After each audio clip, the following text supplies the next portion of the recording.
3번 문제입니다. 3번 문제를 통해서 우리는 부동산의 개념을 정리하려고 합니다. 우리가 개념 그러면 생각이라고 했고, 우리는 개념 그러면 먼저 복합 개념을 정리를 하는 겁니다. 복합 개념이라는 것은 종합적인 생각인데 법률적이고 경제적이고 기술적인 생각을 우리는 복합 개념 하자는 거죠. 만약에 법률 그러면 권리 따지고, 권리 핵심은 소유권이면서 소유권은 민법에서 정의하고 있고, 민법에서 정의한 부동산을 우리는 협의의 부동산이라 하고, 토지와 그 정착물을 말한다, 이렇게 정의를 하죠. 바로 그 협의에다가 준부동산을 합친 것을 우리는 광의의 부동산이라 하는데, 바로 이 광의의 부동산은 부동산 학의 범주에 들어간다는 것 꼭 기억을 합니다. 부동산 학이라는 것은 부동산에 관련된 학문인데, 바로 그 부동산이 광의의 부동산을 대상으로 한다, 이렇게 기억을 하는 거죠. 우리는 만약에 이런 질문이 있어요. 자동차는 부동산학의 범주에 연구 대상에 포함되느냐, 이렇게 질문이 들어가면 포함된다, 이렇게 말할 수 있어요. 왜 그러냐면 자동차는 준부동산이고 준부동산은 광의에 들어가기 때문에 부동산 학의 연구 대상이 된다. 그러면 어디에 시험에 나오느냐? 이거는 평가죠. 자동차는 거래사례 비교법 해서 우리 시험에 등장을 하는 겁니다. 이런 것처럼 준부동산은 부동산학의 범주에 들어간다는 것 기억하시고요. 그 다음에 경제 그러면 가격 내지는 가치를 따지는 거고, 여기서 가치는 만족 이렇게 보고, 만족이라는 것은 추상적이고 사람마다 다 다르게 주관적이기 때문에 누구나가 알 수 있도록 돈으로, 그 돈이라는 것은 가격이요, 표시된 것이 가격인데, 가치와 가격에 관련된 생각을 경제라 하고, 땅은요 이 경제적 개념에 5가지 의미를 가졌는데, 첫 글자로 자, 생, 소, 품 이렇게 암기하자고 그랬죠. 자산, 자본, 생산요소, 소비재, 상품은 경제적 개념이다. 여기에 대해서 기술 그러면 물리와 기능을 포함했다.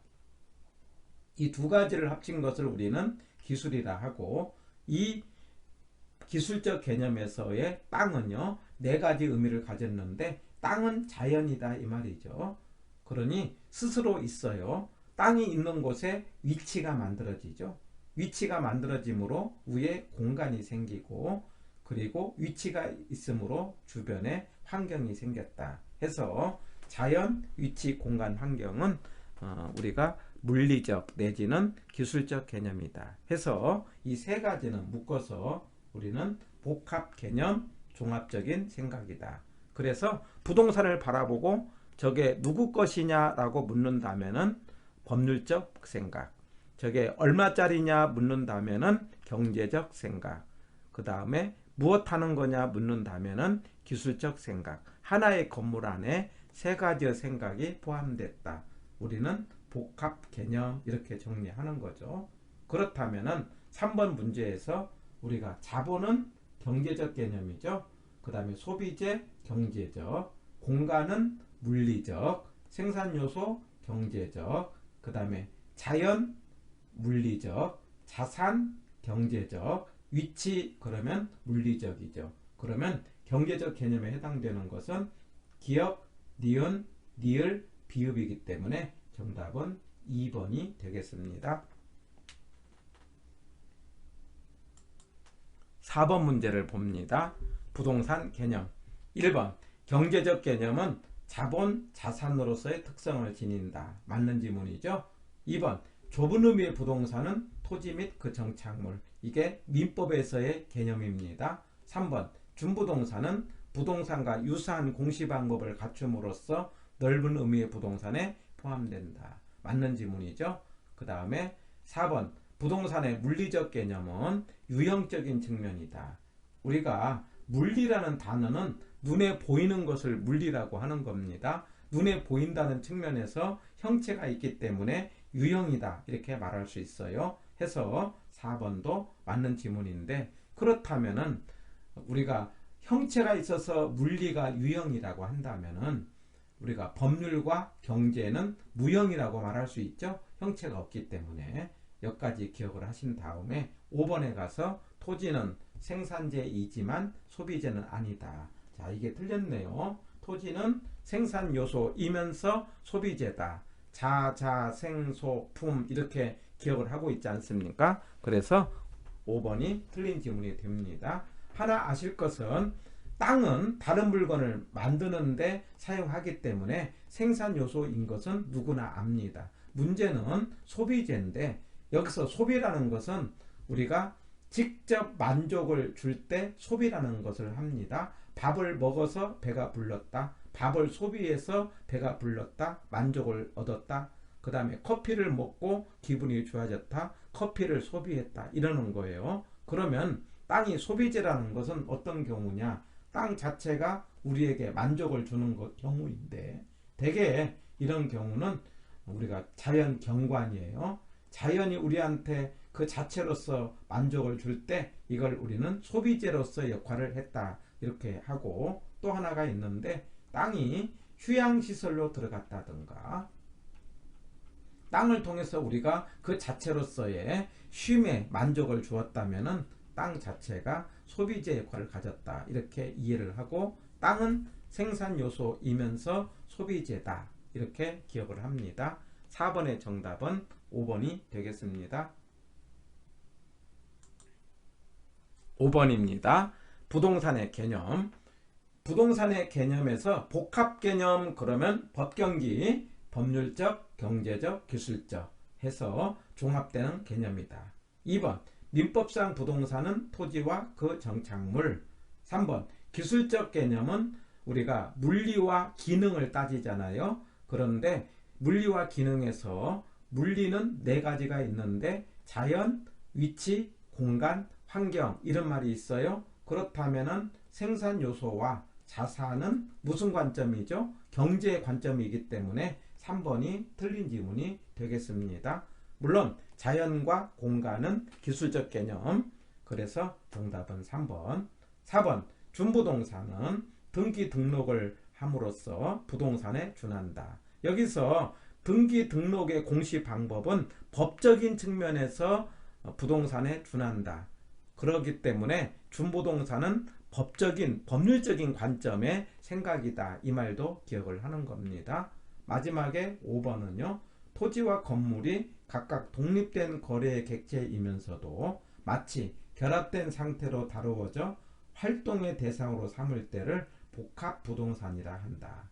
여기서 이거 맞는 지문인데 복합부동산은 부동산을 종합했다. 부동산이라는 것은 토지와 건물을 말하는 거죠. 토지와 건물은 독립된 것이죠. 그런데 이게 하나로 이루어서 일체로 될 때 복합부동산 이렇게 정리를 하고요. 여기에 대해서 복합 개념 그러면 복합 개념. 복합이라는 건 종합이고 개념이라는 건 생각인데 이 생각이 무슨 생각? 법적인 생각, 경제적인 생각, 그 다음에 기술적인 생각. 이 3가지 생각이 종합했다. 그러면 복합 개념 이렇게 구분해서 우리가 복합 부동산과 복합 개념을 꼭 구분하시길 바랍니다. 5번은 맞는 지문이에요. 해서 5번 문제 정답은 3번입니다. 6번입니다. 부동산의 개념. 부동산은 등기함으로써 공시의 효과를 갖는다. 맞죠? 예. 부동산은 등기로서 공시를 하고 동산은 점유로서 공시를 하죠. 2번 공장재단, 광업재단은 부동산에 준한다. 맞는 지문. 3번 임차인 정착물은 부동산으로 간주된다. 이게 틀렸네요. 여기서 임차인 정착물은 임차인이 설치한 것이죠. 그렇기 때문에 이거는 동산이 되는 겁니다. 임차인이 설치한 임차인 정착물은 동산. 네.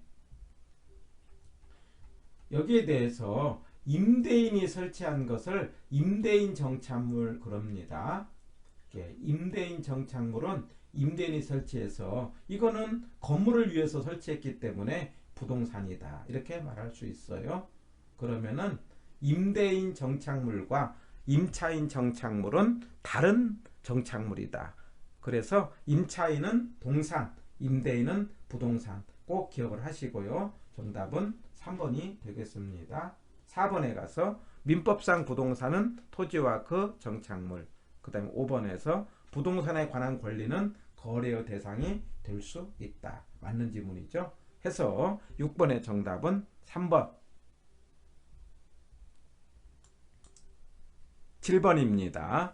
7번에서는 정착물에 관한 내용을 정리합니다. 정착물은 정착한 물건이에요. 원래 뭐냐면 정착했다는 말은 지속적으로 부착됐다 이런 뜻이 있어요. 그런데 부착한 것이 땅의 정착물로 두 가지가 있는데 독립정착물과 종속정착물이 있어요. 독립이라는 것은 땅에 정착했지만 땅하고 소유권이 독립적이다 이렇게 이야기하고, 이걸 토지상 정착물 이렇게도 이야기를 합니다. 여기에 대해서 종속이라는 건 땅에 정착하고 있으면서 토지와 소유권이 같다 이 말이고, 이걸 토지의 정착물 이렇게도 이야기를 하는데, 독립정착물에 해당되는 것 4개 기억합니다. 건물, 등기된 임목, 명인방법된 수목, 그리고 농작물 4개. 건물, 등기된 거, 명인방법, 농작물.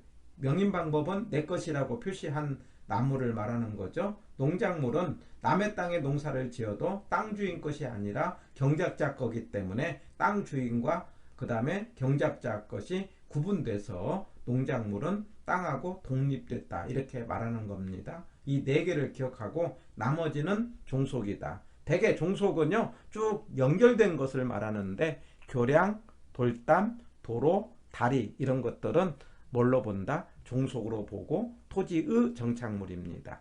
자, 그런데 여기서 정착물 중에 건물에 정착된 것으로 건축 설비가 있어요. 건물에 부착되어 있는데 이 부착 방법이라든가 그 다음에 그 물건의 성격, 그 다음에 설치한 의도, 당사자의 관계, 이걸 통해서 우리는 정착물이냐 아니냐를 판단하는데, 정착물이냐 아니냐의 판단은요, 정착물이면은 우리가 부동산이라고 하는 거고, 정착물이면 부동산이라고 하는 거고, 그 다음에 정착물이 아니면은 동산이라고 하는 겁니다. 그런데 이 정착물인가 아닌가의 문제는 무슨 문제가 있냐면은, 우리가 부동산을 매매를 했어요. 거래를 했다 이 말이죠. 그러면은 정착물은 부동산이니까 매수자 소유가 되는 거고, 매수자 소유가 되는 것이고, 동산은 우리가 갖고 가야 되기 때문에 매도자 소유가 되는 겁니다. 그래서 결과적으로 소유권 문제가 걸려들죠. 해서 우리가 이걸 판단할 때 암기보다는 이사 갈 때 놓고 가는 것은 부동산이고, 그 다음에 이사 갈 때 갖고 가는 건 동산인데, 애매할 때는 부동산으로 보고 놓고 간다 이렇게 정리하시면 돼요. 그런데 이때 부착 방법에 가서 판단 기준으로 물리적 기능적으로 판단한다는 것, 그러니까 우리가 건물에 부착되어 있는 시계와 건물에 부착되어 있는 형광등을 놓고 볼 때, 형광등은 우리가 제거를 하면은 기능이 안 생기잖아요. 불이 안 들어오잖아요. 그래서 형광등은 부동산이 되는 거고, 거기에 대해서 건물에 부착되어 있는 시계는 떼어낸다 하더라도 시계가 돌아가잖아요. 그래서 시계는 동산이 된다. 그래서 동산인가 부동산인가 판단 기준은 2가지인데, 물리와 기능이라는 것 하나 체크를 하고, 나머지는 우리가 이사 갈 때 놓고 가는 것은 부동산, 매수자 소유, 이사 갈 때 갖고 가는 건 동산, 매도자 소유, 애매할 때는 부동산으로 보고 놓고 간다. 또 하나, 임대인이 설치했기 때문에 임대인 정착물은 부동산, 임차인이 설치한 것은 임차인 정착물, 임차인 정착물은 동산. 이 정도 구분하시면은 정착물에 관한 문제는 정리가 되는 거죠. 그러면 7번 문제를 통해서 정착물 개념을 정리한다면 다음 중에서 독립된 것이 아닌 것 그랬어요. 그러면 정답은 국어가 되겠죠. 우리가 건물, 그 다음에 등기된 거, 명인방법된 거, 농작물 이 네 가지는 뭘로 본다? 독립으로 보고 국어는 또랑을 말하는 거고 이거는 종속이다. 이렇게 기억하면 되겠습니다. 독립정착물은 토지 상정착물 이렇게도 이야기하고 종속정착물은 토지의 정착물이다. 이렇게도 구분한다는 걸 정리해서 7번까지를 통해 가지고 우리는 부동산에 관련된 개념, 복합 개념과 복합 부동산에 관한 내용을 공부했습니다.